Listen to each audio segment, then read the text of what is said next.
Ahojte, vítame vás, sme firma Astrech a dnes sa pozrieme na hlavné rozdiely medzi modulárnou krytinou a krytinou na mieru. Začneme modulárnou krytinou.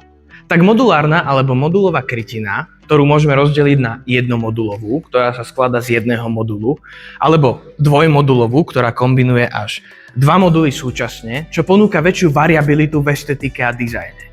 Modulárna krytina sa vyrába v štandardizovaných veľkostiach, čo znamená, že je rýchlo dostupná a cenovo výhodná. Jednou z jej najväčších výhod je ľahká manipulácia, takže si ju doma úplne v pohode môžete namontovať aj sami. A teraz sa pozrime na krytinu na mieru.